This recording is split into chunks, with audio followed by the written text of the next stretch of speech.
Universitas itu tidak boleh menjadi menara gading di wilayah itu sendiri, tapi dia harus bisa mengakar ya dan berkontribusi nyata di masyarakat. NTB sebagai karakteristik daerah kepulauan harus fokus pada bagaimana penguatan sumber daya pesisir dan kepulauan itu sendiri. Bagaimana kita memperkuat kolaborasi baik di dalam maupun luar negeri. Segmentasinya tidak hanya universitas to universitas atau universitas to government. Terbuka ya untuk seluruh teman-teman, khususnya teman-teman dosen, teman-teman mahasiswa yang ingin kan gitu ya mempromosikan produk inovasi kemudian karya-karya yang itu dianggap monumental kan gitu ya, yang dianggap bermanfaat bagi masyarakat. Ayo gabung ke podcast LPPM untuk kita sounding bareng-bareng.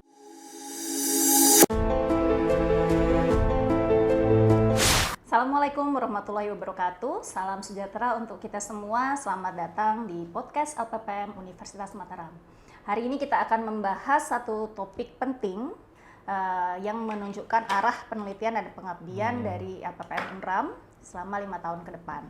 Telah hadir bersama kita Bapak Dr. Andi Hairil Ihsan Eshud selaku Ketua LPPM Universitas Mataram. Selamat datang Bapak. Ya, terima kasih Mbak Cita. Gimana Pak kabarnya hari ini? Alhamdulillah, luar biasa. Oke, terima kasih sebelumnya Pak sudah meluangkan waktu untuk hadir di sini di sela-sela kesibukan Bapak. Mungkin kita mulai saja karena nanti yang menonton ini nih pasti ingin tahu lebih jelas. Sebenarnya mungkin bisa dijelaskan apa sih LPPM itu di Unram dan apa perannya di kampus? Oke, baik, makasih Mbak Cita. Jadi secara prinsip LPPM itu menjadi salah satu bagian penting di Universitas Mataram di mana dua dari unsur Tridharma perguruan tinggi itu menjadi tugas dan fungsi LPPM, yaitu terkait dengan komponen penelitian dan pengabdian. Kita tahu sama-sama kan bahwa komponen Tridharma perguruan tinggi itu kan terdiri dari pendidikan, penelitian, dan pengabdian. Nah, tugas utama LPPM adalah mengawal dua komponen dari Tridharma perguruan tinggi yang ada di Universitas Mataram. Jadi memang fokus dan arah risetnya, arah pengembangannya adalah penguatan kapasitas dan pengembangan jejaring kerjasama dalam kerangka mengoptimalkan kegiatan penelitian, pengabdian, dan pengembangan kerjasama itu sendiri. Itu mungkin Mbak Cita. Oke, jadi memang ada di penelitian dan pengabdian ya.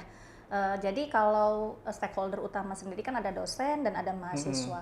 Seperti apa kontribusi dari LPPM ini untuk mendukung para stakeholder ini di kedua bidang tadi? Ya, jadi kalau kita berbicara tentang stakeholder, Mbak Cita, sebenarnya cakupannya sangat luas. Jadi LPPM itu tidak hanya diharapkan berdiri di dalam kampus itu sendiri, tetapi LPPM juga harus mengakar di masyarakat. Apalagi kita ketahui bersama bahwa saat ini Kementerian Pendidikan Tinggi dan Sains Teknologi itu mentargetkan agar segala bentuk aktivitas dari riset dan pengabdian itu memang ditargetkan untuk supaya lebih berdampak. Artinya apa? Bahwa ada konektivitas antara perguruan tinggi dengan masyarakat, khususnya dalam hal ini misalnya baik itu komponen pemerintah itu sendiri, kemudian komponen dunia usaha dan dunia industri, komunitas, kemudian sampai ke tingkat tapak di level desa dan dusun bahkan.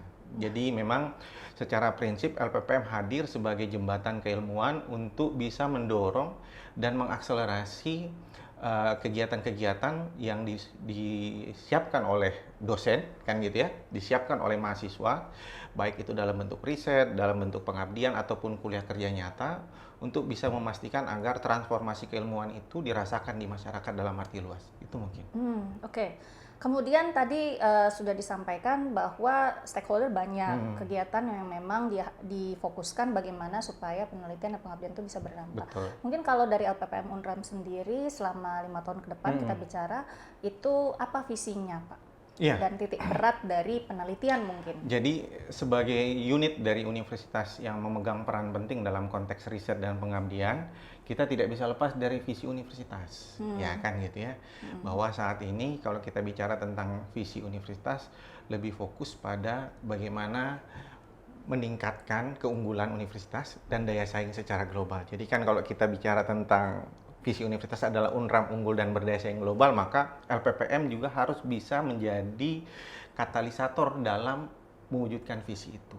Jadi memang secara spesifik konteks unggul ini maka LPPM harus hadir melihat secara komprehensif, baik keunggulan, bukan hanya keunggulan secara administratif ya, tapi LPPM harus hadir melihat secara kompetitif dan secara komparatif terkait dengan potensi dan sumber daya serta aset yang dimiliki untuk diaktualisasikan di masyarakat.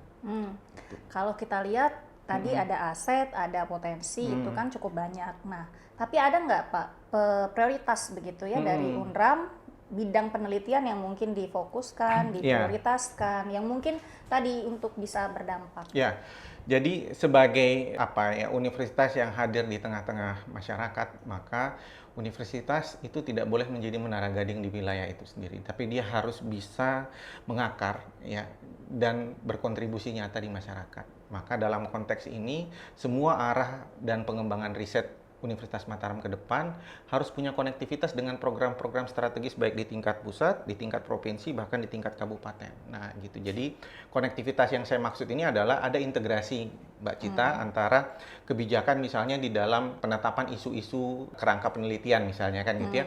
Maka isu-isu yang diangkat dalam agenda riset universitas harus inline dengan apa yang menjadi agenda atau permasalahan pokok yang dihadapi oleh mitra-mitra strategis kita ini, baik itu di pemerintah, dunia usaha dan industri, maupun juga komunitas dan tingkat dusun bahkan.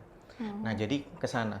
Salah satu isu misalnya terkait dengan target pencapaian SDGs, Sustainable Development Goals, ya, di mana di Indonesia ini ditargetkan untuk mencapai target SDGs tersebut 2030.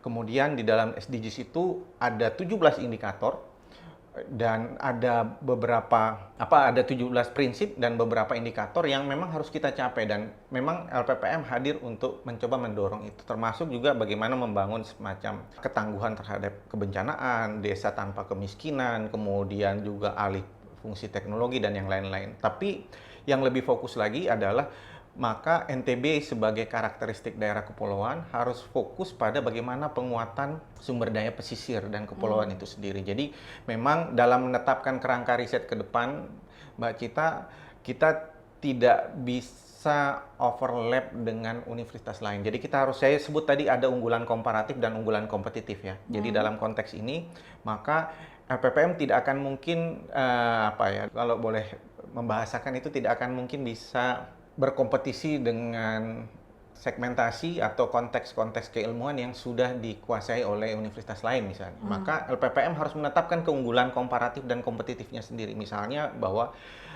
LPPM Universitas Mataram sebagai bagian dari entitas kepulauan harus fokus pada penguatan isu-isu kepulauan, dan itu tidak dimiliki oleh universitas-universitas besar yang konteksnya berbasis mainland. Kalau kita konteksnya adalah arsipelago, kan gitu, pendekatan kepulauan itu menjadi penting untuk kita coba dorong, sehingga LPPM UNRAM ke depan harus fokus memperkuat itu. Kemudian di sisi lain, kita tahu betul bahwa NTB itu sebagai destinasi prioritas utama nasional misalnya, kan gitu ya, dalam konteks pengembangan pariwisata misalnya, sehingga arah pengembangan ke depan juga kita harus bisa mendorong itu.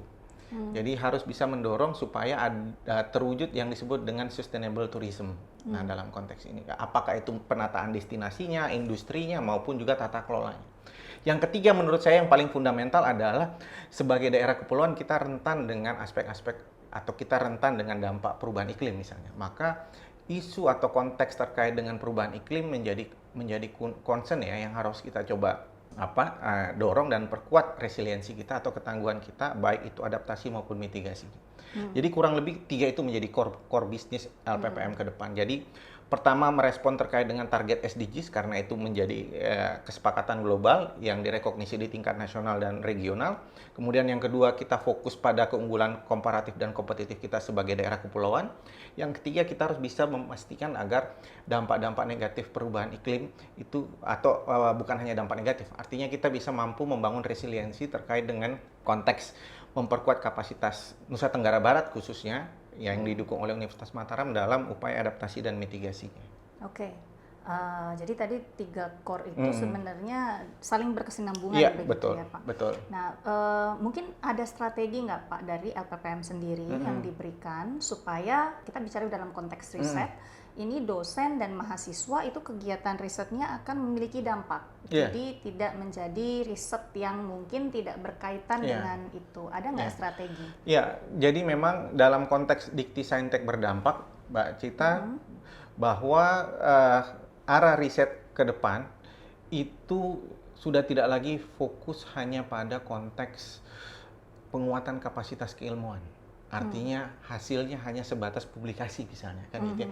Tetapi saat ini kita sudah mulai dituntut untuk supaya membangun jembatan dalam bentuk hilirisasi industri. Jadi hasil-hasil penelitian ini tidak hanya cukup dipublikasikan di atas paper, tetapi harus bisa diaplikasikan di lapangan. Nah ini menjadi kunci dan menjadi concern untuk kita. Sehingga besok tema-tema riset tadi 3 itu adalah tema besarnya. Kemudian itu akan di breakdown menjadi tema-tema yang sangat spesifik dan itu akan kita lihat apakah misalnya akan Mbak Cita di Universitas Mataram ini kan kita punya kurang lebih 1.350-an dosen. Ada 1.350-an expertise tentunya. Kita punya hampir 40.000 student body mahasiswa kita. Artinya apa? Bahwa kalau kita mengkonsolidasikan sumber daya itu menjadi satu gerakan yang sama, kita punya framework yang sama dalam memecahkan persoalan-persoalan yang terjadi di masyarakat, khususnya di wilayah Nusa Tenggara Barat, saya pikir ini akan jadi modalitas yang baik dan kuat untuk kita. Itu mungkin. Oke, jadi sinergi ya. Kemudian untuk pengabdian sendiri bagaimana Pak? Apa fokus dari LPPM dari bidang pengabdian? Kalau tadi mungkin untuk riset itu tadi ada beberapa core dan juga mungkin fokus yang spesifik untuk regional kita ada di kepulauan. Kalau di pengabdian sendiri bagaimana? Ya, sebenarnya begini Mbak Cita. Jadi kalau kita cerita pengabdian itu adalah transformasi dari riset. Ya kan? Jadi dalam konteks ini kita mengenal ada namanya riset terapan, riset dasar kan gitu ya. Kemudian ada ahli teknologi dan yang lain-lain. Nah, kalau pengabdian ini lebih kepada transformasi hasil-hasil riset itu ke dalam kegiatan-kegiatan yang lebih real. Nah, kemudian kita berharap justru di pengabdian ini adalah jembatan untuk kita bisa melakukan semacam apa ya, penetrasi ya di masyarakat terkait dengan keilmuan-keilmuan yang sudah dimiliki dan dikuasai berbasis pada hasil-hasil riset tersebut. Jadi sebenarnya dia inline Mbak Cita, inline antara agenda riset kemudian dan agenda pengabdian sebagai bagian yang inline dan menjadi transformasi dari hasil riset. Jadi kalau saya sebut riset itu hulunya, maka pengabdian itu hilirnya. Gitu. Ya, oke. Kemudian tadi kan sebenarnya yang sempat Pak Andi sebutkan bahwa memang hilirisasi itu diharapkan nanti bentuknya dalam bentuk pengabdian seperti itu. Nah, sekarang bagaimana caranya atau mungkin ada program unggulan gitu supaya benar-benar hasil dari riset itu bisa benar-benar dihilirisasikan.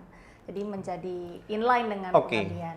Jadi memang Universitas Mataram khususnya LPPM tidak bisa berdiri sendiri, sehingga memang untuk mentransformasikan hasil riset menjadi pengabdian, pengabdian menjadi hilirisasi yang terkoneksi dengan industri, maka kita butuh kolaborasi.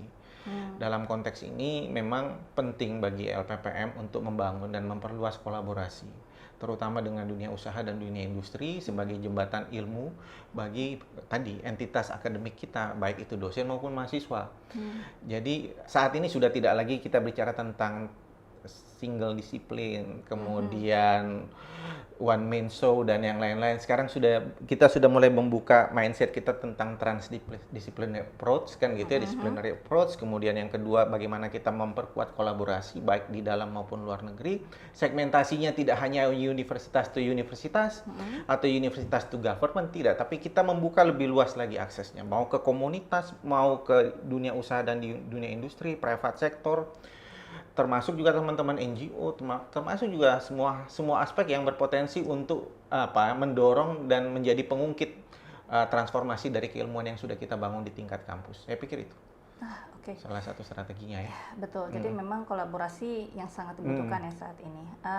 Kemudian ada nggak contoh nyata mungkin Bapak dari kolaborasi antara universitas, baik itu dari Pemda atau dari DUDI atau dari mungkin mitra internasional yang saat ini sudah berbentuk entah itu banyak Mbak Cita, rekomendasi atau nanti Mbak Cita lihat Facebook saya ya.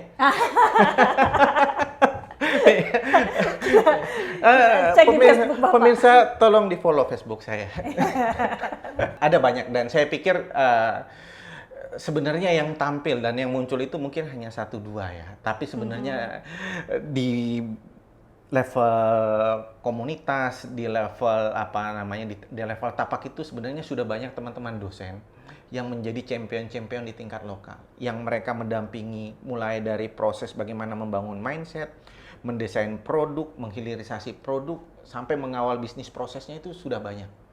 Banyak. Tinggal saat ini sekarang saya menantang nih teman-teman tim podcast nih ya untuk mencoba mengendorse teman-teman yang saya sebut champion-champion itu untuk bisa kita ungkit bareng-bareng kan gitu ya.